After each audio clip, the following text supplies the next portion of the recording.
ఈ వీడియోలోని అంశం యేసయ్య ప్రభువు బోధనలలో మరియు బైబిల్ నుండి పాఠాలలో ఆసక్తి ఉన్నవారి కోసం ఉద్దేశించబడినది.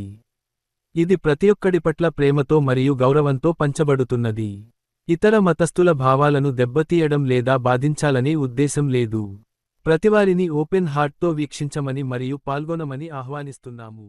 Content of this video is intended for those interested in the teachings of Jesus Christ and the lessons from the Bible.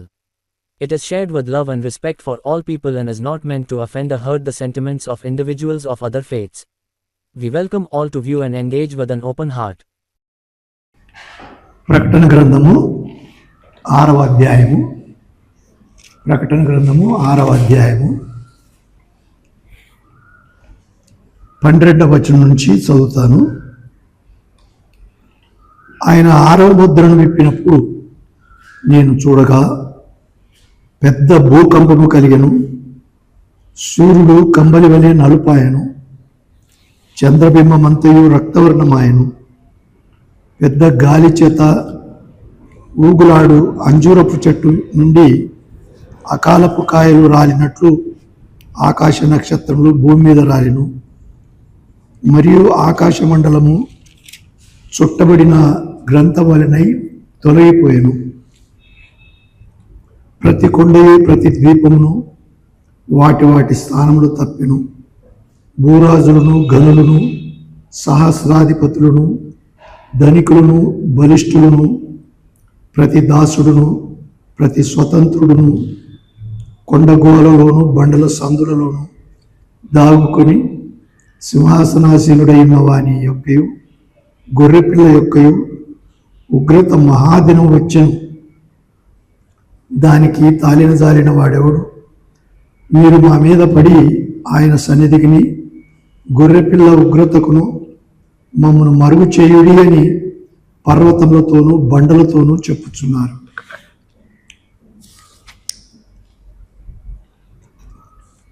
ప్రకటన గ్రంథంలో మనము 4 అధ్యాయాలలో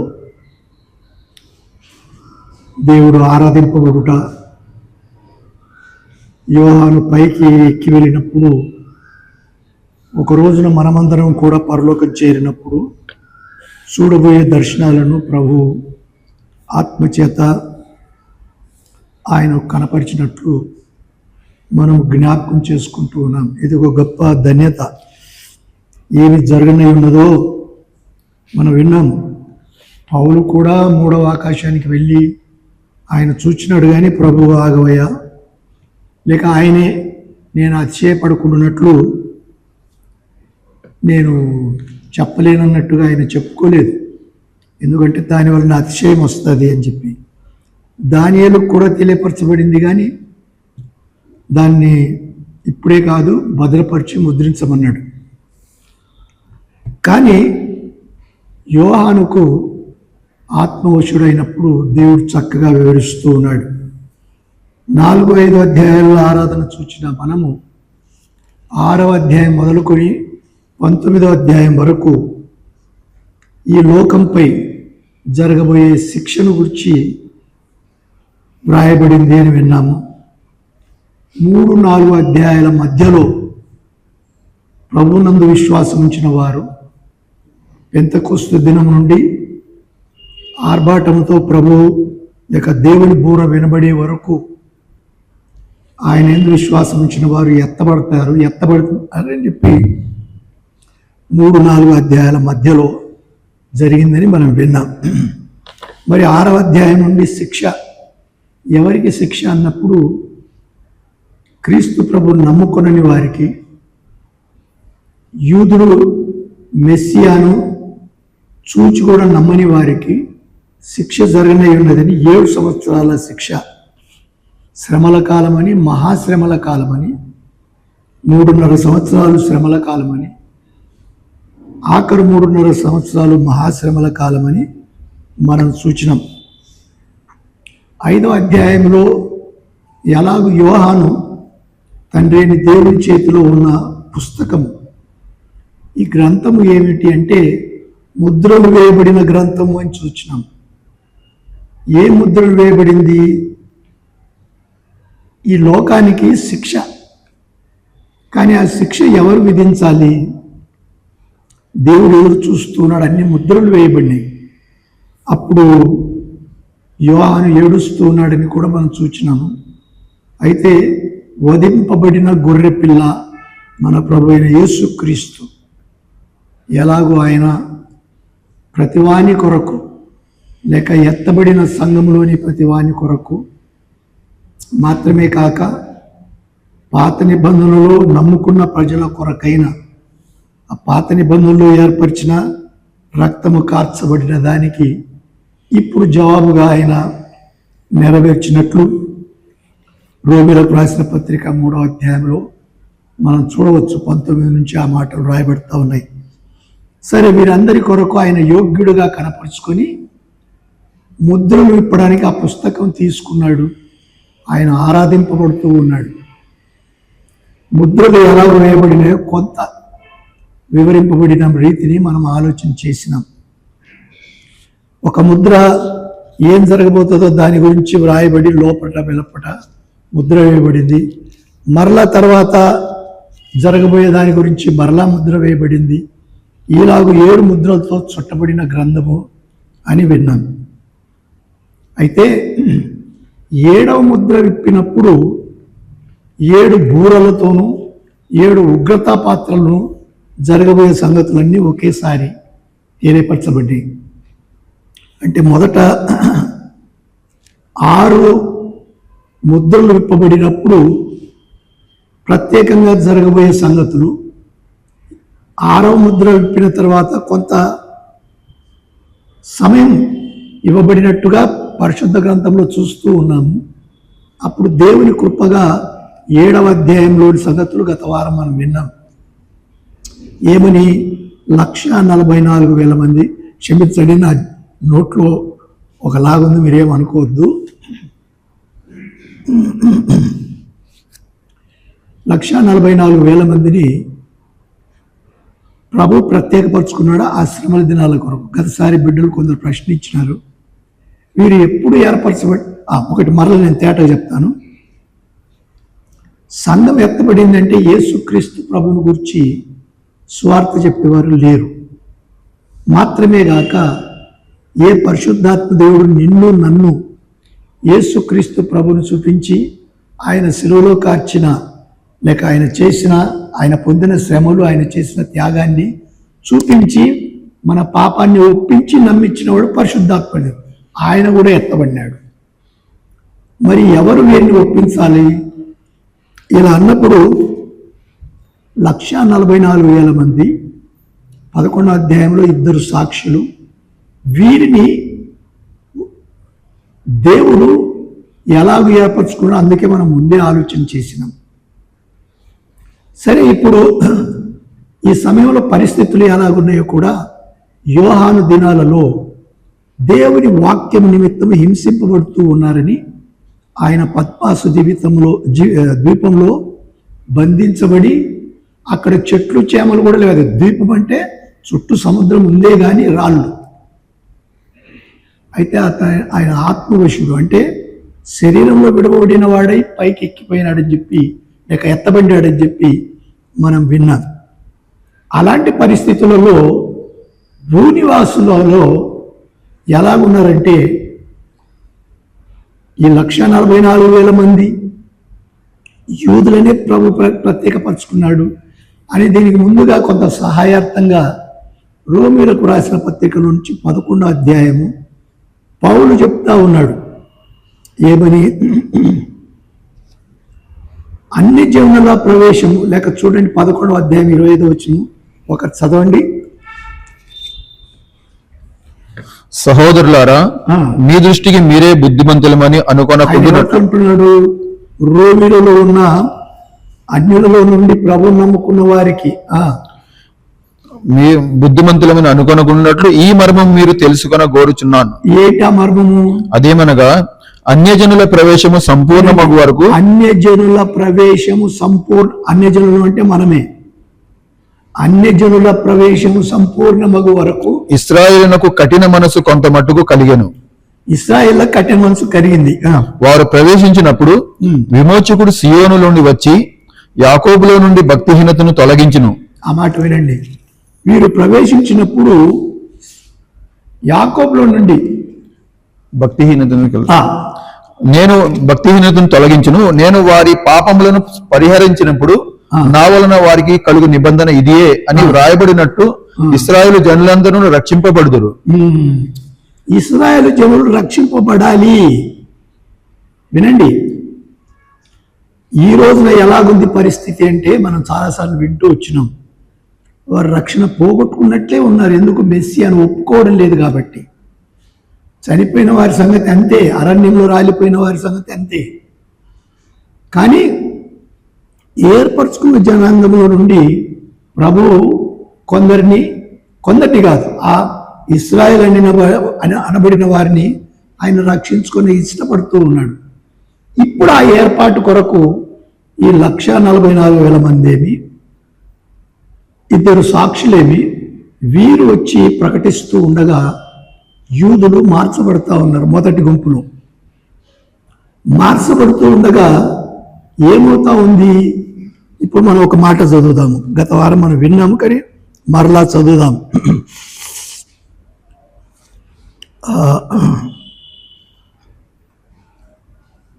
10వ వచనం, 6వ అధ్యాయం 10వ వచనం. వారు నాదా సత్యస్వరూపి పరిశుద్ధుడా, ఎందాక తీర్పు తీర్చకయు మా రక్తము నిమిత్తము భూనివాసులకు ప్రతిదండన చేయకయు ఉంది. భూనివాసులకు అంటే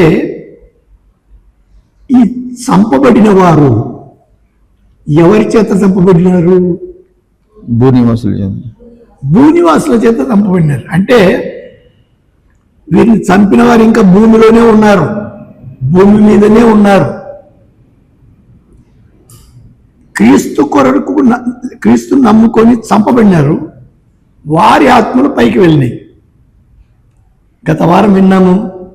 ఆ బలిపీఠం అంటే ఏమిటి, బలిపీఠం క్రింద రక్తం పోయబడిందంటే వారికి దొరికిన ఆశ్రయం ఏంటి, ఇవన్నీ విన్నాం మనం. ఈ భూనివాసులుగా ఉన్నవారు ఇప్పుడు శిక్షను పొందాలి ఇంకా. కానీ వారితో ఏమన్నాడు ప్రభు? ఒక్క మాట చదువుదాము. 11వ వచనం చదువు బాబు. తెల్లని వస్త్రం వారిలో ప్రతివానికి ఇయ్యబడెను, మరియు వారి వలనే చంపబడబో వారి సహదాసుల యొక్కయు సహోదరుల యొక్కయు లెక్క పూర్తి వరకు. మాట వినండి, లెక్క ఇంకా పూర్తి కావాలని అప్పుడు ప్రభు చెప్తా ఉన్నాడు. ఇది ఎప్పుడు 5వ దూత మరలా క్లుప్తంగా మనకు మనసులో బాగా ఏర్పడి ఉండేలాగున 4 జీవులు, 4 తెల్లని గుర్రమని, ఎర్రని గుర్రమని, నల్లని గుర్రమని, పాండురంగ వర్ణ గుర్రమని, లేక పీల బలహీనమైన గుర్రమని వారిని పంపించి శిక్ష, ఇవన్నీ మనుషుల అధికారంలో ఆధిపత్యంలో జరిగిన సంగతులు. 5వది మొదలుకొని ఏ గుర్రాలు కనపడడం లేదండి. అప్పటికి క్రియ జరిగినట్టే ఉంది. ఫలితాన్ని చూస్తూ ఉన్నాం. ఏంటి? చంపబడినారు, ఆత్మలు ఎత్తబడిన. కానీ వీరు పైకెత్తబడరు. సందేహం కాకుండా మరలా జ్ఞాపకం చేసుకుందాం. మనము చనిపోతే ఎక్కడ ఏర్పరచుకుంటామో అక్కడ భూస్థాపన చేయబడుతుంది. భయపడనక్కర్లేదు. చనిపోక బ్రతికి ఉంటే ఆయన ఆర్భాటముతోను దేవుని బోరతోను మహాశబ్దంతో ఆయన వచ్చినప్పుడు క్రీస్తునందు మృతులైన వారంటే పాతిపెట్టబడిన వారు, వారు లేపబడతారు. ఎట్లా లేపబడతారు? మహిమ దేవులతో. అరే ఎట్లా? క్రీస్తు ప్రభువే వారిని తీసుకొని వస్తారు, లేక మనల్ని తీసుకొని వస్తారు. తీసుకొని వచ్చి ముందు వారంతా వచ్చి దేహాలను తీసుకొని బయటకు వస్తారు సమాధులలో నుండి.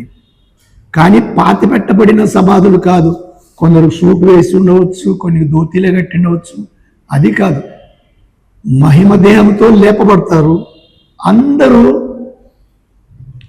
మధ్యాకాశానికి లేక ఆకాశంలోకి, ఆకాశ మండలం వెళ్తారు.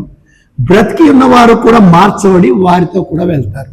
అంటే సంఘములలో ఉన్న వారందరూ లేపబడినారు. మరి వీరి సంగతి ఏంటి? శ్రమల కాలంలో చంపబడిన వారు, వీరికి ఇప్పుడే పునరుత్థానం లేదు. ముందే చదువుదాం ఒక మాట. ప్రకటన గ్రంథము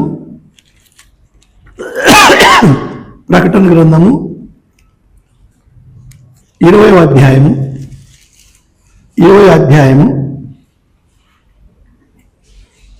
4వ వచనం నుంచి చదువుదాము. అంతటా సింహాసనమును చూచితిని, వాటి మీద ఆసనులై ఉండు వారికి విమర్శ చేయుటకు అధికారం ఇవ్వబడెను. మరియు క్రూర మృగముకైనను దాని ప్రతిమకైనను నమస్కారము చేయక తమ నొసల యందు గాని చేతుల వద్ద మనం ఈ నొసల యందు ముద్రలు వీటిని గురించి మాట్లాడదాము. తమ నొసల యందు గాని చేతుల యందు గాని దాని ముద్ర వేయించి కొనని వారిని యేసు విషయమై తాను ఇచ్చిన సాక్ష్యము నిమిత్తమును ఎవరు వీరే ఈ 6వ అధ్యాయంలో చూస్తున్నామే, వారి గురించి పరిశుద్ధాత్ముడు యోహాను ద్వారా రాయిస్తున్నాడు. యేసు విషయమై తాను ఇచ్చిన సాక్ష్యం నిమిత్తమును దేవుని వాక్యము నిమిత్తమును శిరఛేదనం చేయబడిన వారి ఆత్మలను చూచితిని. వారు బ్రతికిన వారై 1000 సంవత్సరములు క్రీస్తుతో కూడా రాజ్యము చేసిరి. ఎట్లు ఆ 1000 సంవత్సరములు గడుచు వరకు కడమ మృతులు బ్రతకలేదులేండి. ఇదే మొదటి పునరుద్ధానం. అంటే అర్థం ఏంటి? శ్రమల కాలమైన తర్వాత వీరు లేపబడతారు. ఆశ్చర్యంగా ఉంది. ఈ పరిశుద్ధ గ్రంథంలో, ప్రకటన గ్రంథంలో అందరూ ఒక రోజున క్రీస్తు నమ్ముకున్న వారంతా నిత్యరాజ్యంలోనికి దేవుని పిల్లలుగా చేర్చబడతారు. ఆయా సమయాలలో దేవుడు ఆయన ఏర్పాట్లను, ఆయన కృపాకాలం ఇది. పాత నిబంధనలో ఒకటి జరిగింది. బాబు నాకు ఒకటి జ్ఞాపకం వస్తూ ఉంది, అది ఎందుకంటే చెప్పాలి. మరి ముఖ్యంగా ఆరాధనలో రొట్టె రసము గిన్నెలో ఇది పంచేవారు. ఇది క్రొత్త నిబంధన రక్తము కాదు. పాత నిబంధన రక్తం లేదు, క్రొత్త నిబంధన రక్తం లేదు. నా రక్తము వలనైన క్రొత్త నిబంధన. పాత నిబంధన గుర్తుగా ఇశ్రాయేలీయులను సున్నతి చేసుకోమన్నాడు. ఆ తర్వాత దీనిని నేను మార్చి వస్తాను, దానికి వాళ్ళకి ఎన్నో ఆజ్ఞలు ఇచ్చాడు. కానీ తర్వాత హెబ్రీయులకు రాసిన 9వ అధ్యాయంలో తేటగా చెప్పినాడండి. మాత్రమే కాక 8వ అధ్యాయంలో ఉంది, యెహెజ్కేలు గ్రంథంలో ఉంది. క్రొత్త నిబంధన యేసుక్రీస్తు ప్రభు. ఇది నా రక్తము వలనైన క్రొత్త నిబంధన. క్రొత్త నిబంధన రక్తము అంటే బాగుండదేమో అని నా అభిప్రాయం. తప్పుగా పట్టాలని కాదు నా ఉద్దేశం. కానీ క్రొత్త నిబంధన రక్తం అంటే పాత నిబంధన రక్తం కూడా ఉండాలి. నా రక్తం వలనైన క్రొత్త నిబంధన. ఇది మీకు ఇయ్యబడుచున్న శరీరం అని రొట్టె విరిచి ఇచ్చినాడు. ఇది చేయనప్పుడెల్లా, అంటే రొట్టె విరిచినప్పుడెల్లా నన్ను జ్ఞాపకం చేసుకున్నాడు, లేక నన్ను జ్ఞాపకం చేసుకున్నట్టుకు దీన్ని చెయ్యుడు. ఈ క్రమంలో మనం ఉంటే ఒక ఉద్రేకం రాగలదు. రైట్, జ్ఞాపకం వచ్చింది కనుక చెప్తా ఉన్నాను. ఎందుకంటే ఈ అలవాటుగా వస్తూ ఉంది.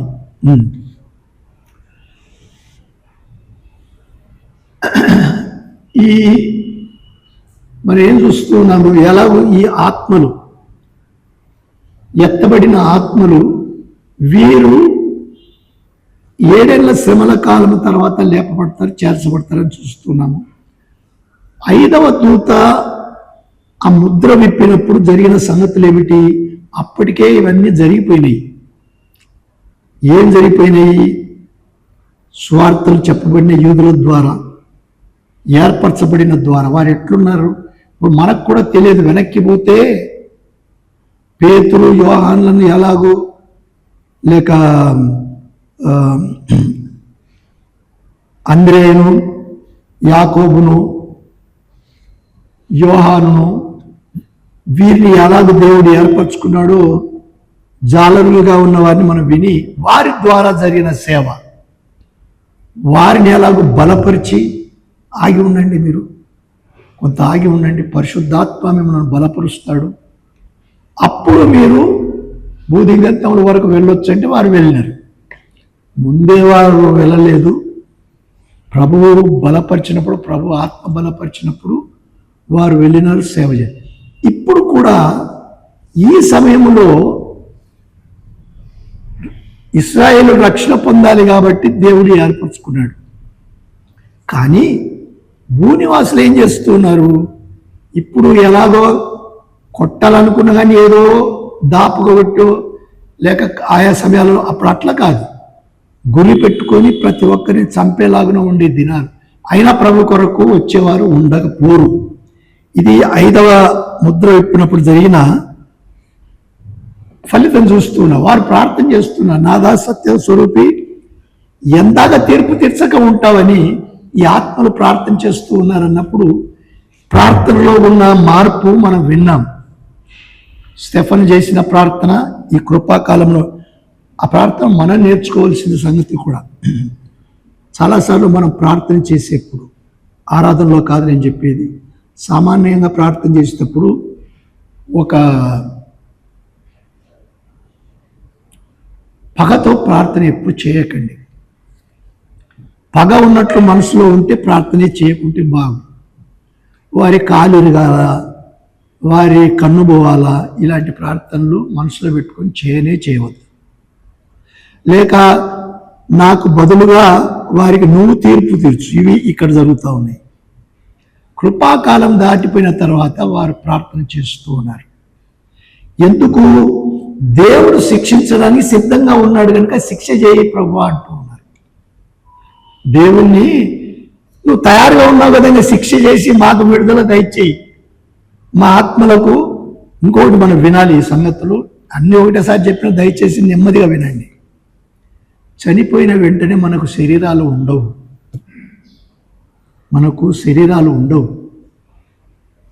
అందుకే పౌలు అన్నాడు కొరింథీయులకు రాసిన 2వ పత్రికలో 5వ అధ్యాయంలో, ఈ గుడారంలో మనం విడిచినప్పుడు ఎట్లుంటామట? అయ్యో ప్రభుతో ఉంటాం అంతే సంతోషం, కానీ ఎట్లు ఉంటాము? శరీరములు లేక ఉంటాం. గనుకనే ఆయన ఏమంటూ ఉన్నాడు, ఒకటి జ్ఞాపకం చేసుకోవాలి. చాలాసార్లు భూస్థాపనలప్పుడు ఈ 12వ అధ్యాయం ప్రకటన గ్రంథంలో లేక 14వ అధ్యాయము 13వ వచనం దయచేసి చదవండి. అంతటా ఇప్పటి నుండి ప్రభువునందు మృతులు. మరొకసారి దయచేసి వినండి. ఇది ప్రకటన గ్రంథంలో ఈ మాట వ్రాయబడతా ఉంది అంటే శ్రమ కాలంలో చనిపోయిన వారిని గురించి వ్రాయబడిన మాటలు. ఈ రోజున మనకు చనిపోతే అక్కడ మనం కొన్నిసార్లు, నేను ఎవరిని పరీక్షించడానికి అంత మాత్రం యోగ్యుని కాను, చాలినవాడను కాను, కానీ విన్న మాటలు, నేర్చుకున్న మాటలు పంచుకుంటూ ఉన్నాను. ఏమిటి? ఇప్పటి కాలంలో ఈ మాటలు సరిపోవు. ఇప్పుడు చదువు బాబు. అంతటా ఇప్పటి నుండి ప్రభునందు మృతులు ధన్యులని వ్రాయమని పరలోకం నుండి ఒక స్వరము చెప్పగా వింటిని. నిజమే, వారు తమ ప్రయాసములు మాని విశ్రాంతి పొందుదురు. నాదా ఎంతవరకు తీర్పు తీర్చవు అంటే ఏమంటున్నాడు? ఇంకా కొందరు సహదాసులు చేర్చబడాలి, కొంత నెమ్మదిగా ఉండండి. ప్రభు నెమ్మది పరుస్తున్నాడు. ఏ ప్రభువు? శిక్షకు సిద్ధమై ఉన్నవాడు. అసలు 6వ ముద్ర నుంచి లేక 6వ ముద్ర నుంచి చూస్తే ఇప్పుడు ప్రభువు శిక్ష. ఇంతవరకు నలుగురు ఆ గుర్రాల మీద వచ్చి, ఒకడు అబద్ధ క్రీస్తు విరోధిగా వచ్చి మోసపుచ్చి కొందరు యుద్ధాలు జరిపి ఇలాగ జరిగిన సంగతులు ఆలోచించాం. ఇప్పుడు దేవుడే శిక్షించడానికి ప్రారంభిస్తూ ఉన్నాడు. ఇట్టి సమయంలో వారు ప్రార్థన చేసినప్పుడు దేవుడు అంటున్నాడు, కొంత నెమ్మదిగా ఉంది. ఇప్పుడు అర్థమవుతా ఉందా? 14వ అధ్యాయం 13వ వచనం రాయబడినది, శ్రమల కాలంలో చనిపోయిన మృతులకు దేవుడిస్తూ ఉంటున్న ఆదరణ. ఆగమంటూ ఉన్నాడు. చదువు బాబు. ఇప్పుడు వారు తమ ప్రయాసములను మాని విశ్రాంతి పొందుదురు. వారి క్రియలు వారి వెంట పోవునని వారి వెంట పోవునని ఆత్మ చెప్పుచున్నాడు. చెప్పుచూ ఉన్నాడు. ఇంత మటుకు ఆ మాట పెట్టుకొని మరలా మనం వద్దాము. సరే, ఇప్పుడు వచ్చినప్పుడు 6వ అధ్యాయంలో 12వ వచనంలో మనం ఏం చూస్తూ ఉన్నాము? చదువు బాబు. ఆయన 6వ ముద్రను విప్పినప్పుడు నేను చూడగా పెద్ద భూకంపము కలిగెను. ఏం కలిగిందట? భూకంపము కలిగింది. భూకంపం మనం చూసినామా లేదంటారా? కనీసం విన్నాము. కొందరు అనుభవించి ఉంటాం కూడా, ఎలాగో భూమి కదిలినేది. మొట్టమొదటిసారి నేను విన్నప్పుడు ఈ కోయినా అని విన్నారో లేదో, కోయినా డ్యామ్ నీళ్ళ బరువు వలన ఇంచుమించు 66-67 సంవత్సరం అనుకుంటాను, బొంబాయిలో అక్కడక్కడ పెద్దగా కాలేదు కానీ కదిలినాయి, బెట్టు కలిగినాయి. బుజ్జిలో ఒకసారి భూకంపం కలిగింది. స్కూల్లో మొత్తం పిల్లలు చాలామంది, నేను తర్వాత అక్కడ వెళ్ళినప్పుడు చూచినాను, పడిపోయిన ఇల్లు, గొప్ప నష్టం కలిగింది కదా. ఇక్కడ తేటగా నేను ఇంట్లో కూర్చున్నప్పుడు కూడా బాగా అనుభవించినాను. మీరు ఎవరైనా అనుభవించినారో లేదో? గుడ్, తేటగా. కానీ ఈ భూకంపాల కంటే జరగబోయే భూకంపము మహా తీవ్రమైనదిగా ఉంటుంది. ఎన్నడూ ఎవరు చూడనటువంటి భూకంపము. అసలు భూకంపాలు ఎన్ని జరిగినాయో ఈ చరిత్ర వివరించబడకంటే ముందుగానే మనం, అంతేకాదు సునామీ అని విన్నాం కదా, 26వ తారీఖు 25నే వచ్చింది అనుకుంటాను. 2000 మా కంపెనీలో ఉన్న వ్యక్తి 22 లేక 21వ తారీఖు అందరం కలిసి అక్కడ ఏదో కాన్ఫరెన్స్లో కూర్చున్నాము. భార్యతో కలిసి 23న వెళ్ళినాడు. ఉదయం చెన్నైలో సీ బీచ్ దగ్గర వారు ఉంటే అక్కడ ఏదో వాకింగ్ చేస్తూ ఉన్నాడు. అనుకోకుండా వచ్చింది, చెప్పనలేగానే అలలట. భార్య చనిపోయిందంటే, అసలు క్లుప్తంగా చెప్పాలంటే. ఆయన బ్రతికి వచ్చినప్పుడు చెప్తే వినడానికి, ఎట్లొచ్చింది సునామీ? సముద్రంలో కలిగిన భూకంపం. ఆశ్చర్యంగా అనిపించవచ్చు. అసలు చరిత్ర ప్రకారం చూస్తే, ఈ జాగ్రఫీ చదువుకున్న వారికి ఉందో లేదో కానీ నేను చదువుకున్నప్పుడు అసలు భూమి కూడా జరిగి వచ్చి, ఇప్పుడు అనుకోండి ఆఫ్రికా దేశం ఒకప్పుడు క్రింది భాగంలో ఉంటూ ముందుకు వచ్చింది. ఇవన్నీ ఇక్కడికి వచ్చి గుంపుగా ఉన్నాయి. హిమాలయపు కొండలు ఇప్పటికీ అస్థిరంగానే కొన్ని ఉన్నాయి. చెప్పాలి అంటే మన ఈ డెక్కన్ ప్లాటో అంటారు, మనం ఉండే స్థలాలు, ఆంధ్రప్రదేశ్, ఇవన్నీ చాలా స్థిరమైనవి. అయినా కూడా అక్కడ కూడా భూకంపాలు జరిగినాయి, జరగలేదని కాదు. అంటే భూకంపము ఎప్పుడైనా ఎక్కడైనా దేవుడు తెప్పించగలడు. శ్రీలంకలో ఇదే సునామీ, థాయిలాండ్లో చెప్పనలవి కానీ నష్టం, శ్రీలంకలో హిమాలయస్లో కానీ భూకంపాలు జరగక ఇప్పుడు చదువు బాబు మరలా. ఆయన 6వ ముద్రను విప్పినప్పుడు నేను చూడగా పెద్ద భూకంపము కలిగెను. భూకంపము కలుగుతా ఉందంటే ఇప్పుడు దేవుడు శిక్షను ప్రారంభిస్తూ ఉన్నాడు. భూకంపం జరిగినప్పుడు పెద్ద పెద్ద ఇల్లు, చాలా ఇల్లు కొన్ని సంవత్సరాల ముందు, ఇప్పుడు 10 సంవత్సరాలు అనుకోండి, ఈ భూకంపానికి సరిపోయేలాగానే ఇల్లు కట్టబడలేదు. లాటూరులో, నాకు అది ఇంకోటి జ్ఞాపకం వస్తుంది. నేను అప్పుడు లోనావాలలో ఏదో కోర్సులో ఉన్నాను. ఉదయానికల్లా ఎందరో చనిపోయారు. ఎందుకు? రాళ్లతో కట్టబడిన ఇల్లు, కొంత ఊగితే రాళ్ళని పడి రాత్రి, భూకంపం కూడా రాత్రి వచ్చిందండి లాటూరులో, మహారాష్ట్రలో. ఎందరో చనిపోయారు. ఇవన్నీ గుర్తులుగా మాత్రమే, కానీ ఒకరోజు రానై ఉన్నది. ఈ భూకంపాలు జరిగినప్పుడు అందులో దేవుని శిక్ష కూడా ఉండొచ్చు, కానీ అది దేవుని శిక్ష అని కూడా చెప్పలేము. ఎందుకంటే లూకా సువార్త 13వ అధ్యాయంలో అనుకుంటాను, చూడండి, లూకా సువార్త 13వ అధ్యాయం ప్రభువే చెప్తా ఉన్నాడు. చదువు బాబు, పిలాతు సంగతేనా? మొదటి నుంచి.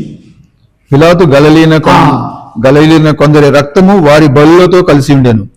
ఆ కాలంలో అక్కడ ఉన్న కొందరు ఆ సంగతి యేసుతో చెప్పగా ఆయన వారితో ఇట్లనెను, ఈ గలిలీయులు అటు హింసలు పొందినందున వారు ఆ గలిలీయులందరికంటే ఏమంటున్నాడు? అట్టి శిక్షను పొందినందున వారు ఆ గలిలీయులు అందరికంటే పాపులని మీరు తలంచుచున్నారా? కారని మీతో చెప్పుచున్నాను. వినారా? కొన్నిసార్లు మనం అనుకోకూడదు, అరే వాళ్ళకి జరిగిందంటే ఏదో తప్పు చేసినారు కనుక. కానీ యేసు ప్రభు చెప్పినాడండి, నేను కాదు అంటా ఉండేది. శిష్యులు కూడా అట్లనే వచ్చినారు. అసలు యేసు ప్రభు ఇలాంటివి చాలా ఉన్నాయి. యోహాను సువార్త 9, అదే ప్రభు వీడు గుడ్డోడైనాడు, తల్లిదండ్రుల పాపం చేసినారా? రే ఆగండ్రా బాబు. యేసు ప్రభు యొక్క కృప, కనికరము, ఏర్పాట్లు చాలా మనకు జ్ఞానానికి. సరే, అవి ఎందుకు జ్ఞాపకం వస్తూ ఉన్నాయంటే, కానీ ఇక్కడ జరగబోయే భూకంపము దేవుని చేతనే జరపబడతా ఉంది. దేవుని చేతనే జరపబడతా ఉంది. ఈ 6వ ముద్ర విప్పిన తర్వాత 7వ ముద్ర విప్పకంటే ముందు ఒక మాట చదువుదాం. 8వ అధ్యాయము 1వ వచనం చదువు బాబు. ఆయన 7వ ముద్రను విప్పినప్పుడు పరలోకమందు ఇంచుమించు అరగంట సేపు నిశ్శబ్దముగా ఉండెను. ఆ మాట వినండి. మరలా వద్దాం మనం 6వ అధ్యాయంలోకి. దేవుని ఏర్పాట్లు ఎట్లుందంటే, 6వ ముద్ర అయిపోయినాక ఒక బ్రేక్ లాగిన 7వ అధ్యాయం ఉంది. 8వ అధ్యాయంలో 7వ ముద్రను విప్పినప్పుడు అరగంట సేపు నిశ్శబ్దంగా ఉన్నారట. నిశ్శబ్దంగా ఉండెను. అంతటా నేను దేవుని ఎదుట నిలిచి 7 దూతలను చూచితిని. వారికి 7 బూరలు ఇయ్యబడెను.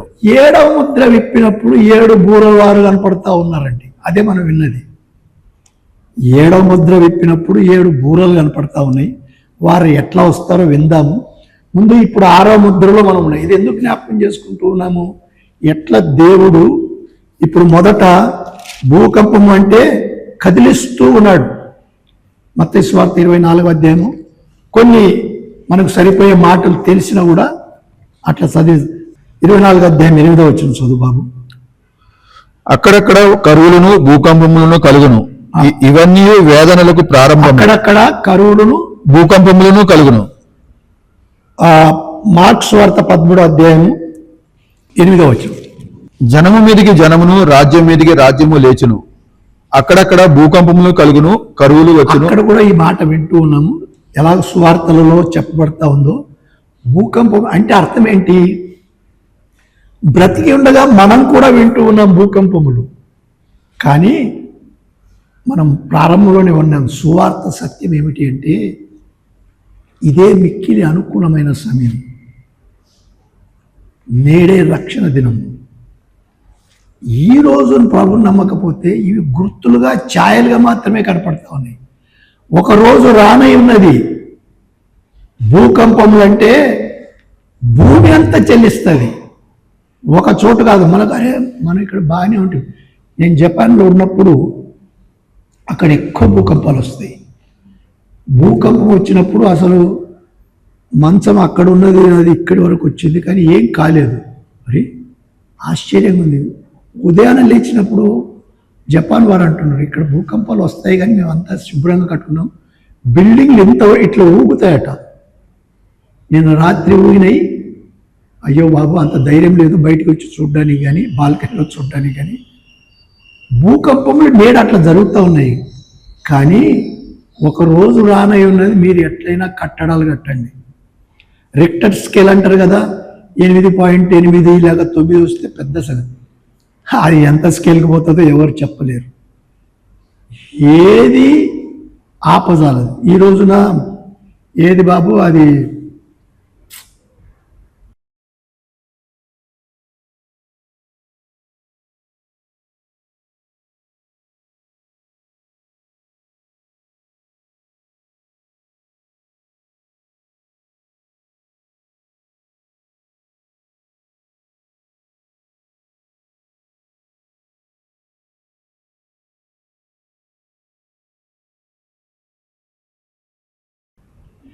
ఇంకో మాట కూడా చూద్దాం. చూడండి, లూకాసు వార్త 21వ అధ్యాయంలో కూడా ఇదే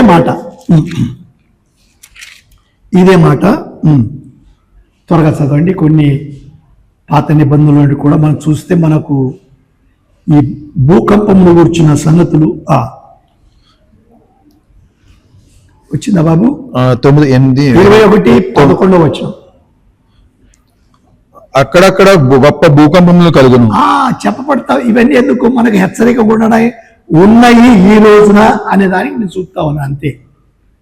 ఇవే రెఫరెన్స్లు ఒకదాన్ని ఒకటి అంటుకొని ఉన్నాయి. ఒకదాన్ని చూస్తే మరొక రెఫరెన్స్ ఇవ్వబడుతుంది. ఆ దాంట్లో ఇవన్నీ చూసినప్పుడు అంతటా చెప్పబడతా ఉంది. ప్రకటన గ్రంథంలో మనం ఉన్నాం చూడడానికి. భూమి అంతా చెల్లిస్తూ ఉన్నదంటే ఈయన సునీత విలియమ్స్ పోయి కూడా చూస్తూ ఉంది, లేక చూసింది. ఎట్లా భూమి చాలా చక్కగా కనపడతా ఉంది ఇక్కడ నుండి, కానీ ఒక రోజు అదంతా ఇట్లా కదిలినప్పుడు ఎట్లా ఉంటుంది. సరే, ఇంకొక మాట, మహాదినం రానై ఉంటున్నది, భయంకరమైన దినం. యోవేలు చెప్పినాడండి ఒక మాట చదువుతాం చూడండి. యోవేలు గ్రంథంలో 2వ అధ్యాయము 31వ వచనంలో 31వ వచనం త్వరగా చదవాలి. మరలా ఎందుకంటే ఇదే యోవేలు గ్రంథాన్ని మరలా వద్దాం, కానీ వద్దాం. 2వ అధ్యాయం 30. యెహోవా యొక్క భయంకరమైన ఆ మహాదినము రాకముందు సూర్యుడు తేజోహీనుడగును, చంద్రుడు రక్తవర్ణమగును. యెహోవా సెలవిచ్చినట్లు సియోను కొండ మీదను యెరూషలేములోను తప్పించుకున్న వారందరూ శేషించిన వారిలో యెహోవా పిలిచేవారు కనబడుదురు. 3వ అధ్యాయం 15వ వచనం కూడా చదువు బాబు. సూర్యచంద్రులు తేజోహీనులేరి నక్షత్రముల కాంతి తప్పిపోయాను. యెహోవా సియోనులో నుండి గర్జించుచున్నాడు, యెరూషలేము నుండి తన స్వరము వినబడజేయుచున్నాడు. భూమి ఆకాశములు వణుకుచున్నవి. వణకుచున్నాయి. ఈ యోవేలు చెప్పిన మాట 6వ అధ్యాయంలో మరలా వద్దాం. ప్రకటన గ్రంథంలో 6వ అధ్యాయంలోనే సూర్యుని గురించి మాటలు ఉన్నాయి. లేక ఆ మాట అట్లనే పెట్టుకొని బాబు ప్రకటన గ్రంథానికి రా. ప్రకటన గ్రంథం 6వ అధ్యాయం 12వ వచనం పూర్తిగా చదువు. ఆయన 6వ ముద్రను విప్పినప్పుడు నేను చూడగా పెద్ద భూకంపము కలిగెను. సూర్యుడు కంబలి వలె నలుపాయెను, చంద్రబింబమంతయు రక్తవర్ణమాయ. అదే ఇప్పుడు మన యోవేలు గ్రంథంలో చదివినది. ఈ ప్రవక్తల ద్వారా కూడా అసలు హెబ్రీయులకు రాసిన పత్రికలో పరిశుద్ధాత్ముడు మొక్కాలండి మన దేవుణ్ణి. అసలు అనుకోని మొక్కాలి. ఎందుకు? ఎంత సత్యవంతుడు అంటే తేటగా హెబ్రీయులకు రాస్తూ మొదటి అధ్యాయం చెప్పినాడు. ప్రవక్తల ద్వారా చెప్పబడింది, అందరి ద్వారా చివరకు ప్రభువైన యేసుక్రీస్తు ద్వారా కూడా చెప్పబడినాయండి అంటూ 2వ అధ్యాయంలో హెచ్చరించినాడు, జాగ్రత్తగా ఉండండి, ఇవన్నీ నిరర్థకము కావు. సరే, ఆ మాటకు మరలా వద్దాం. ఆమోస్ ఒక మాట చెప్తా ఉన్నాడు 8వ అధ్యాయంలో. ఆమోస్ గ్రంథము 8వ అధ్యాయము 9వ వచనం చదువు బాబు. ఇవన్నీ ప్రవక్తలు చెప్పిన మహాదినంలో జరిగే సంగతులు, లేక ఈ శ్రమల కాలంలో జరిగే సంగతులు ఎలా పాత నిబంధనలు కూడా చెప్పబడినాయి, ఎలా ఇక్కడ జరుగుతున్నాయి కూడా మనం విన్నాం. ప్రభువైన యెహోవా సెలవిచ్చినదేమనగా, ఆ దినంలో నేను మధ్యాహ్న కాలం ముందు సూర్యుని అస్తమింపజేయుదును, పగటి వేళను భూమికి చీకటి కమ్మజేయుదును. మీ పండుగ దినములను దుఃఖ దినములను. 7వ వచనం కూడా చదువుతావు, లేకపోతే యాకోబు యొక్క అతిశయము తోడని యెహోవా ప్రమాణం చేయనదేమనగా, వారి క్రియలను నేనెన్నడను మరువను. పర్వాలేదు. 11వ వచనము, ఏదో ఒక వచనము. రాబో దినములందు దేశంలో నేను క్షామం పుట్టింతును. అది కరువు సంగతి ఆ తర్వాత చూద్దాము. హగ్గై కూడా ప్రవచిస్తూ ఉన్నాడు. హగ్గై ఏమని ప్రవచిస్తూ ఉన్నాడు ఒక మాట చూద్దాం. 2వ అధ్యాయంలో 20వ వచనం చూద్దాం.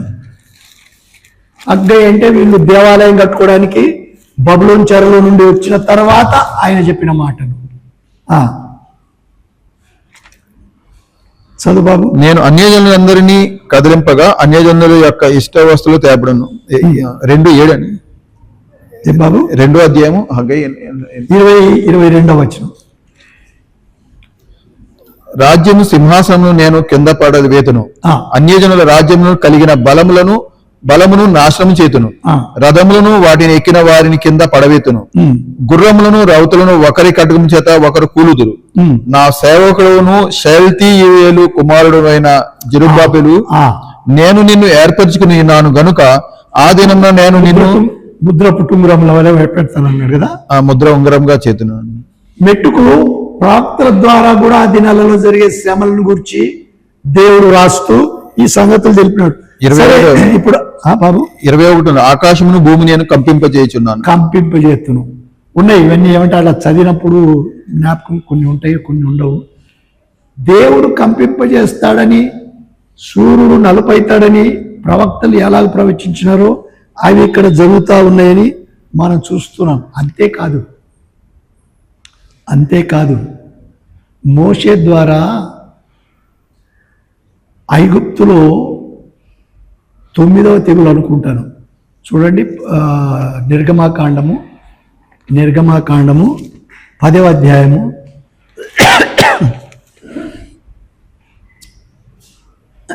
'మధ్యాహ్నం తిననందుకు ఈరోజు కొంచెం బాధగానే ఉంది. 10వ అధ్యాయము 21వ వచనం. అందుకు యెహోవా మోషేతో, ఆకాశం వైపు నీ చెయ్యి చాపుము, ఐగుప్తు దేశం మీద చీకటి చేతికి తెలియనంత ఏమంటున్నాడు బాబు? ఐగుప్తు దేశం మీద చీకటి చేతికి తెలియనంత చిక్కని చీకటి కమ్మున నేను. అంటే ఒకసారి చీకటి కలిగిందా లేదా? ఆ తర్వాత అన్నాడు అనుకోండి, గోషంలో వెలుగుందని. ఆ మాట కింద ఉంది, అట్లా చదువు. ఇంకా అట్లా మోషే ఆకాశం వైపు తన చేయి చెత్తినప్పుడు ఐగుప్తు దేశం 3 దినములు గాఢాంధకారమైన, 3 దినములు ఒకరినొకడు కనుగొనలేదు, ఎవడనూ తానున్న చోటి నుండి లేవలేకపోయాను. అయినను ఇశ్రాయేలులందరికీ వారి నివాసంలో వెలుగుండే అయినను ఇశ్రాయేలులందరికీ వెలుగు ఉండండి. తేటగా చూసినాం అంటే దేవుడు ఆ దినాలలో కూడా ఈ మబ్బును కలగజేసినాడు. కానీ ఇక్కడ ఎలా చూస్తూ ఉన్నాము? ఈ మబ్బు అంతటా వచ్చేలాగున, అంటే దేవుడు సూచనగా కొన్ని చేసినాడు, చేయలేదని కాదు. అంతేకాదు 24వ అధ్యాయంలో కూడా నిర్గమాకాండము 24వ అధ్యాయంలో మేఘము కమ్మింది. ఈ మోషే యెహోషువాలు పైకెక్కిపోయినారు, కానీ 24:15 వచ్చిన అనుకుంటాను, మేఘం వారిని కమ్మెను. మోషే కొండ మీద ఎక్కినప్పుడు ఆ మేఘము కొండను కమ్మెను. మేఘము కమ్మెను. ఇవన్నీ సమయం ఉన్నప్పుడు మనం చదువుకుంటే ఎలాగో దేవుడు సూచనగా అప్పుడు చేసినవి వాస్తవంగా భూమి అంతటి చేయబోతాడు. కనుక ఈ ప్రకటనలో గ్రంథం చదివి ఇవే ఆశ్చర్య కార్యాలు అన్నట్టుగా కాదు. అప్పుడు సూచనగా చూపించినవి ఇప్పుడు పూర్తిగా జరగనే ఉన్నాయి. ఇప్పుడు రా బాబు, మరలా ప్రకటన 6వ అధ్యాయానికి వచ్చినప్పుడు 13వ వచనం కరెక్ట్. పెద్ద గాలి చేత ఊగులాడు అంజూరపు చెట్టు నుండి అకాలపు కాయలు రాలినట్టు ఆకాశ నక్షత్రములు భూమి మీద రాలెను. మరియు ఆకాశ మండలము చుట్టబడిన గ్రంథము వలనే తొలగిపోయాను. చాలు బాబు, ఇక్కడ చూస్తూ ఉన్నాము నక్షత్రాలు కూడా రాలుతా ఉన్నాయి. నేను ఇప్పుడు చెప్పలేను, కానీ చిన్న వయసులో ఉన్నప్పుడు ఊరు వెళ్ళినప్పుడు లైట్లు లేవు, బొంబాయిలో కూడా లేని అప్పట్లో. లైట్లు లేనప్పుడు బయట మంచాలు వేసి 7 రాత్రి అయిందంటే భోజనం చేసి అందరూ పడుకుంటారు కూడా. ఆకాశం సడన్గా కొన్ని నక్షత్రాలు మీరు చూసి ఉంటారు, ఉల్కలు అంటారో మరి ఏమంటారు, తోక చుక్కలు అనేవారు. తోక చుక్క కదా, అవి మనకి ఎట్లా అనిపిస్తున్నాయంటే అవి ఊరికి ఆకాశంలో అట్లా వెళ్ళిపోతాయి. అవి ఇప్పుడు ఎట్లుందంటే, ఇప్పుడు తెలిసి ఉంది కనుక ఇవన్నీ సూర్యుని చుట్టూ తిరుగుతూ ఉన్నాయి కనుక అవి భూమి మీదకి రావడం లేదు, కానీ వాటి స్థానాలు తప్పి వెళ్తూ ఉన్నాయి అప్పుడు కూడా. కానీ ఇక్కడ అట్లా కాదు, నేరుగా భూమి మీదకి రానై ఉన్నాయి. ఈ రోజున చూస్తూ ఉన్నాము ఈ చుక్కలను, కొన్ని ఎలాగో వచ్చినట్లు. ఇప్పుడు కూడా ఎవరైనా చూస్తూ ఉన్నారో నేను చెప్పలేను. చూసినారా? ఇప్పుడు కూడా చూస్తూ ఉన్నారా? టెర్రస్ మీదకి పోయి కాల్సి చూడండి. కానీ ఇక్కడ నక్షత్రాలు కనపడే కొన్నిసార్లు కష్టం ఈ లైట్లలో. కానీ ఊర్లలో ఒకప్పుడు బాగా తేటగా ఉండేది ఈ ఆకాశం కూడా, నక్షత్రాలు తేటగా అలా వెళ్ళినట్టు. అరే ఏంటి అలా వెళ్ళింది? పెద్దవారు ఏవేవో కథలు చెప్పేవారులేండి, అవి విడిచిపెట్టండి. కానీ ఒక రోజున అట్లా కాదు, నేరుగా ఈ నక్షత్రాలు రాలేదే చూస్తామంటున్నారు. అవి పొగతో కూడినవి, ఊరికి పొగ అయిపోవడం లేదు. అవి నిజంగానే వచ్చినప్పుడు ఒక్కొక్క నక్షత్రం దాని యొక్క వైశాల్యం లేక పెద్దతనము మామూలుగా చెప్పలేము. భూమి చిన్నదండి, దేవుడు ఏర్పరచుకున్నాడు. చిన్నదానిని దేవుడు ఏర్పరచుకొని సమృద్ధిగా దీవించినాడు. సరే, ఆకాశం నుండి నక్షత్రాలు భూమి మీద రాలుతాయని చూస్తూ ఉన్నాం. భూమి మీద రాలుతాయని తేటగా చెప్పబడతా ఉంది. ఇంకా ఆ తర్వాత చదువు బాబు. మరియు ఆకాశ మండలము చుట్టబడిన గ్రంథము వలెనై తొలగిపోయెను. ప్రతి కొండయు ప్రతి ద్వీపమును వాటి వాటి స్థానములు తప్పెను. ఇదేంటి? కొండ ద్వీపాలు, కొండలు తొలగిపోతా ఉన్నాయంటే ఎలాంటి చలనం, భూకంపమే అనండి, నక్షత్రం రాలమని అనండి, ఇదంతా లోకంలో జరిగే శిక్ష. ప్రభు నమ్మకం వీరికి తర్వాత ప్రభు చిత్తం అయితే మనం చూస్తాం. అవి కూడా 144,000 మందికి ఏ అపాయం లేకుండా దేవుడు కాపాడుతున్నాడు. వెళ్ళండి, చైనాకు వెళ్ళండి. చైనాలో లేక ఎక్కడే చెప్పబడలేదో నాకు తెలియవు కొన్ని స్థలాలు, క్రీస్తు పేరే చెప్పబడిన స్థలాలు. అక్కడికి వెళ్ళి వీళ్ళు చెప్పాలి, చెప్తారు కూడా. అలా ఇక్కడ జరుగుతున్నాయి. వాళ్ళు చంపబడతారు కొందరికి అయ్యే హాని జరగదు. ఎందరో చంపబడాలి. 7వ అధ్యాయంలో మధ్య భాగానికి మనం వెళ్ళలేదు, 9వ వచనం నుండి అన్యులు కూడా మార్చబడతారని చూస్తూ ఉన్నామండి. అన్యులు కూడా ఆ రోజులో మార్చబడతారు, చంపబడతారు. ఆ మాటలకు కూడా వస్తాము, కానీ ఇది ముగించడం త్వరగా. కొండలు కలపబడతా ఉన్నాయి. ప్రతి ద్వీపను వాటి వాటి స్థానములు తప్పెను. దీంట్లో రాజులని భేదం లేదు, దాసుడని భేదం లేదు. ప్రతి వాడు ప్రభు నమ్మని వారికి ప్రతి వానికి శిక్ష. ఎవరైతే క్రీస్తు ప్రభు నమ్మక అన్య ఆచారాలు లేక ఆయా వాటిని చేస్తూ వారు బ్రతికినారో వారందరికీ శిక్షను మనం చూడనే ఉన్నామండి. అంతేకాదు ఇంకా వీరేం చేస్తూ ఉన్నారు చూద్దాం. చూడండి 15 నుంచి చదువు. 15. భూరాజులను, గనులను, సహస్రాధిపతులను, ధనికులను, బలిష్ఠులను చెప్పబడింది అంత వరుసగా. ప్రతి దాసుడును ప్రతి స్వతంత్రుడును కొండ గుహలలో నుండి బండల సందులలోను దాగుకొని సింహాసీనుడై ఉన్న వాని యొక్కయు గొర్రెపిల్ల యొక్కయు ఉగ్రత మహాదినము వచ్చెను. దానికి తాళజాలిన వాడెవడు? మీరు మా మీద పడి ఆయన సన్నిధికి గొర్రెపిల్ల ఉగ్రతకును మమ్మును మరుగు చేయుడి అని పర్వతములతోనూ బండలతోనూ చెప్పుచున్నారు. విన్నారే మాటలు? ఇప్పుడు శిక్ష వచ్చింది. ఆశ్చర్యం ఏమిటి అంటే, ఎందరు ప్రభు నామమున ప్రార్థిస్తారో వాళ్ళు రక్షింపబడతారు అని చెప్పి పేతురు కూడా ప్రసంగించినాడు. అపోస్తుల కార్యం 2వ అధ్యాయం 21వ వచనం. వీరెవరికి ప్రార్థన చేస్తూ ఉన్నారు? ఏమ్మా? పర్వతాలకు ప్రార్థన చేస్తూ ఉన్నారు. వినరా?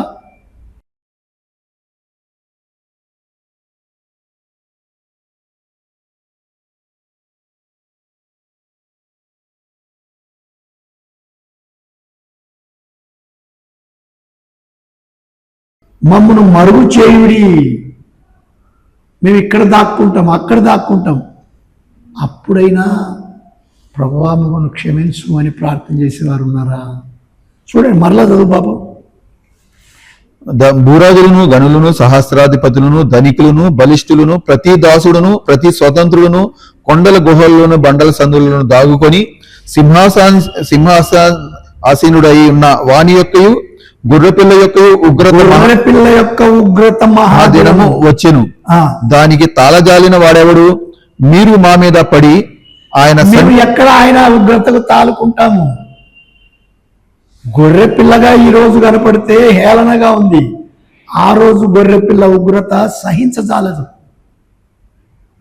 మేము తాళలేమంటూ ఏం చేస్తున్నారు? మీరు మా మీద పడి ఆయన సన్నిధికిని గొర్రెపిల్ల ఉగ్రతకును మమ్మును మరుగు చేయుడి అని పర్వతములతోనూ బండలతోనూ చెప్పుచున్నారు. ఈ భాష ఇక్కడనే కాదు, శ్రమలు ఇంకా 7వ ముద్రలో ఎక్కువగా చూస్తామండి. ఈ భాష మారదు. 9వ అధ్యాయానికి మనం వెళ్దాం ఆ తర్వాత. కానీ 9వ అధ్యాయం 20 వచనం చదవండి బాబు. ఈ దెబ్బల చేత చావక కొంచెం నెమ్మదిగా. ఈ దెబ్బల చేత చావక మిగిలిన జనులు దయ్యములను చూడను, వినను, నడవను, శక్తి దెబ్బలు తిన్నవారు కూడా ఏం చేస్తున్నారట?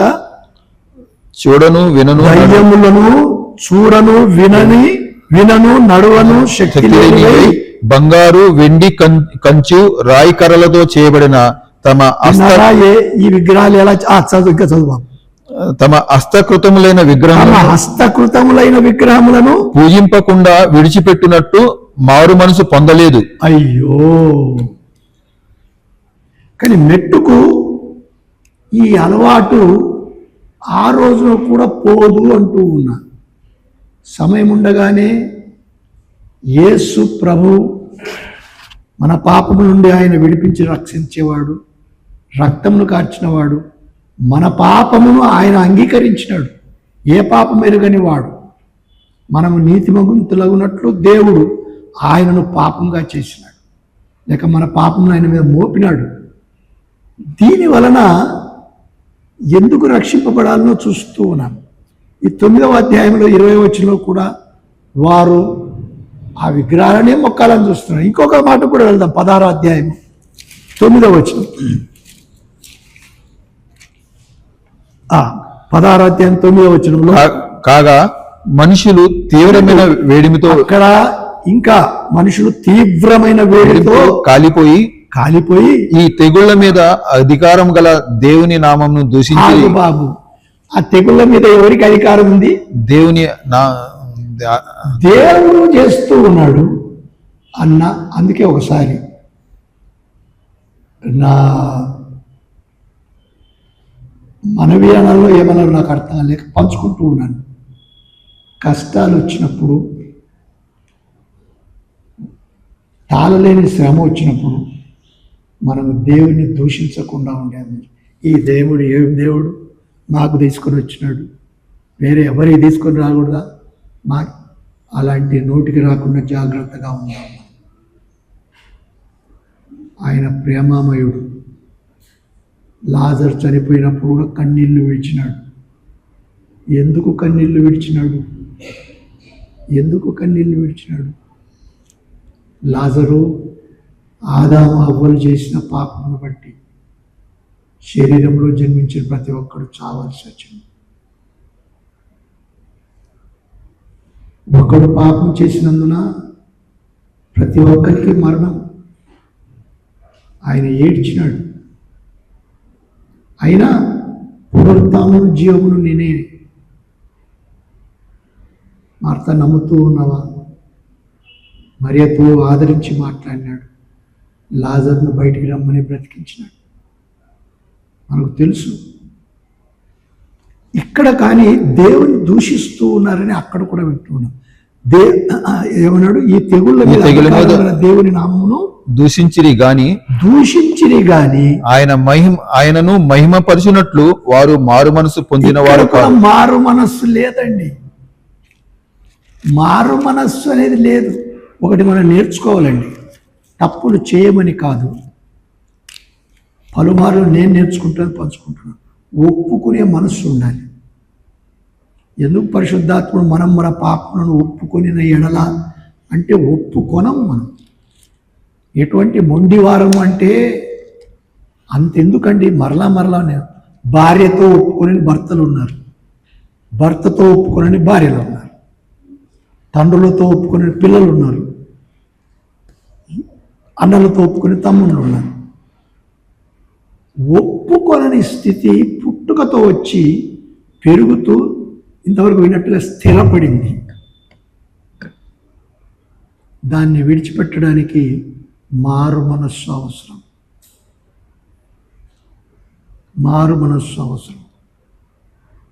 మనకు రూపాంతరం అవసరం. రోమీయులకు రాసిన 12వ అధ్యాయంలో తేటగా పౌలు అన్నాడండి, దేవుని చిత్తమేదో పరీక్షించి తెలుసుకున్నట్లు మీ మనస్సు మారి రూపాంతరం పొందుడి. మారు మనస్సు అవసరం. వీరికి మారు మనస్సు లేదట. 19వ వచనం కూడా చదువు బాబు. అదే 16వ అధ్యాయంలో 19 కాదు 11వ వచనం. మరియు ఆ ఘట సర్వపు నోట నుండి 16వ అధ్యాయము 11వ వచనం. తమకు కలిగిన వేదనలను బట్టి పుండ్లను బట్టి పరలోకమందున దేవుని దూషించిరి గాని తమ క్రియలను మాని మారుమనసు పొందిన వారు కారు. అప్పుడు యోహాను చెప్పి రాయిస్తూ ఉన్నాడండి. ఎన్నో వేదనలు వచ్చాయి. మనం కూడా యథార్థంగా చెప్పి ఎక్కువ వేదనలు వచ్చినప్పుడు దేవుడు నాకు అన్ని కానీ యోగును జ్ఞాపకం చేసుకున్నాం. తుదకు దేవుడు అన్నాడు, నువ్వు నీతిమంతుడిగా కనపరుచుకోబోతూ ఉన్నావు, నీకు ఈ సంగతులు తెలుసునా అన్నాడండి. అప్పుడు దేవా నేను ధూళి వంటి వాడను. యోగు మంచివాడే, దేవుని దూషించలేదు, కానీ కొంత స్వనీతి కొంతేమీ ఎక్కువ నింది. సరే, ఆ మాట మనకు అవసరం లేదు. కానీ ఇక్కడ దేవుని దూషించిరి కానీ తమ క్రియలను మాని మారు మనసు పొందిన వారు కారు. క్రియలను మాని అనేది మనకు అవసరం అండి. క్రియలను మానం మొండివారం ఎంతైనా చెప్పు. అసలు ఎద్దుల దగ్గర కొన్ని పాఠాలు నేర్చుకుంటామండి. ఆ సేద్యగాడు ఒకరు కర్ర ఎత్తినా, ఆ సొలకాలు అంటారు కదా, అది ఎత్తినా అది భయపడుతుంది, కానీ నీకు నాకు ఆ భయం లేదని ధైర్యంగా ఎందుకు చెప్తూ ఉన్నానంటే మనం నేర్చుకోవాలని. ఇంకో మాట కూడా చదువుతాం చూడండి, 21వ వచనం చదువు, అదే అధ్యాయంలో 16వ అధ్యాయం. 5 మనుగుల బరువు గల పెద్ద వడగండ్లు ఆకాశం నుండి మనుషుల మీద పడెను. ఆ వడగండ్ల దెబ్బ మిక్కిలి గొప్పదైనందున మనుషులు ఆ దెబ్బను బట్టి దేవుని దూషించిరి. ఎక్కడైనా కానీ ప్రభువా మేం చేసిన తప్పులకు మాకు ఇది జరిగిందని ఒక్కరైనా ప్రార్థన చేసినట్టు ఉందా చెప్పండి. కానీ అందరూ దేవుని దూషించిరి. అలవాటు. ఎప్పుడు ఇది సంఘం ఎత్తబడింది? పరిశుద్ధాత్ముడు లేడు. ఇప్పుడు దేవుని మహాకృప చేత పరిశుద్ధాత్ముడు మనకు చెప్పుతూ ఉన్నాడు, బిడా ఇది చేయకునైనా, ఇది తప్పురా, ఇది దేవుడికి ఇష్టమైనది కాదురా. మనకు దేవుడు మాదిరి ఉంచిపోయినాడు, క్రీస్తు మాదిరి ఉంచిపోయినాడు. ఆ మాదిరిలో అరే ఉండమ్మా, లేక ఉండు నాయన, వినం పిల్లలంగా దేవుని ఆత్ముడు చెప్పిన మాటకు మనం వినేది నేర్చుకుంటే, ఇక్కడ చూస్తూ ఉన్నాం, నేర్చుకోనని వారు ఆ రోజు శిక్షలో కూడా దేవుని దూషిస్తూ ఉన్నారు. అంతేకాదు, చివరకు 19వ అధ్యాయం తేండి. నేను ఒకదాని నుంచి ఒకదానికి వెళ్తా ఉన్నానేమో, ఆయన చూద్దాం. సరే, 19వ అధ్యాయంలో 19వ వచనం. మరియు ఆ గుర్రం మీద కూర్చున్న వానితోనూ ఆయన సేనతోనూ యుద్ధము చేయుటకే ఆ క్రూర మృగమును భూరాజులను వారి సేనలను కూడి ఉండగా చూచితిని. ఇక్కడ ఒక మాట మీరు ఎవరైనా పట్టుకుంటే నాతో చెప్పండి, ఏం పట్టుకున్నారు?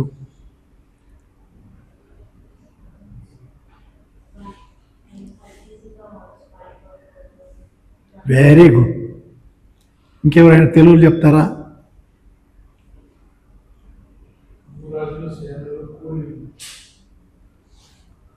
యుద్ధం చేయడానికి చూస్తూ ఉన్నారండి. దేవుని దూషించిన వారు ఇప్పుడు కూడి ఉండి ఏం చేస్తూ ఉన్నారు? యుద్ధం చేయడానికి కూడి ఉన్నారు. అది ఆఖరు, అంటే క్రీస్తు విరోధి, అబద్ధ ప్రవక్త, ఇంకా అవి ప్రభు చిత్తం అయితే మనం తర్వాత చూసుకుందాము. క్రీస్తు విరోధి రేకెత్తుతూ ఉన్నాడండి. 13వ అధ్యాయంలో వచ్చిన వాడు వీరందరికీ నేర్పినాడు. ఇప్పుడు ఏం చేస్తున్నాడు? అంత ఆర్మగెద్దం దగ్గరికి వెళ్ళి క్రీస్తు ప్రభుతోనే 19 వచ్చిన ఆయన వచ్చినాడు. అసలు తెల్లటి గుర్రం మీద కిరీటములు ధరించుకొని, ఆయన ఖడ్గం ధరించుకొని వచ్చినాడు. అటువంటి వారికి యుద్ధం చేయడానికి వచ్చినారండి. దూషించి యుద్ధం చేస్తూ ఉన్నారండి. విసుకొచ్చినప్పుడు నేను చూడలేదు కానీ అంటారు, బైబిల్ని విసిరేయడము. జాగ్రత్త, ఒంటిలో జాగ్రత్త ఉండాలి. ఒళ్ళు మర్చిపోయి ఎలాగంటే అలాగూ మితి మీరడం అంటారు. నోరు జారడము, చేతులు జారడము, ఇవన్నీ జాగ్రత్త. పరిశుద్ధాత్మ వశంలో ఉండాలి మనం. సరే, ఈ రోజుకు నా గంట అయిపోయింది కనుక వచ్చేసారి ప్రభు చిత్తం ఈ ఒక్క మాట చద్దాం మరలా. ప్రకటన గ్రంథం 6వ అధ్యాయంలో 6వ ముద్ర. ఆయన 6వ ముద్రను విప్పినప్పుడు నేను చూడగా పెద్ద భూకంపము కలిగాను. ఇవి జరిగిపోయినాయి. ఇప్పుడు వీరు ఇక్కడ పర్వతాలకు మొక్కుచూ ఉన్నారే కానీ ఇది చేయలేదని విన్నాము. ఆ తర్వాత సంగతి 7వ అధ్యాయం. అటు తర్వాత 6 ముద్రలు అయిపోయినాయి. అటు తర్వాత లేక ఒక 2 నిమిషాలు చెప్తాను. అటు తర్వాత ఏం చూస్తూ ఉన్నాము? చదువు బాబు. అటు తర్వాత భూమి యొక్క 4 దిక్కులలో 4 దేవదూతలు నిలిచి ఉండి భూమి మీదనైనను విన్నాము. 4 దేవదూతలు నిలిచి ఉన్నారట. ఎందుకు? కానీ ప్రభువా నువ్వు చెప్పు, ఊరిక నువ్వు ఆజ్ఞయ్యి పోతాం. ఇప్పుడు ఎట్లున్నది? ఇస్రాయేల్, ఇరాను వీళ్ళంతా నువ్వు చెప్పు.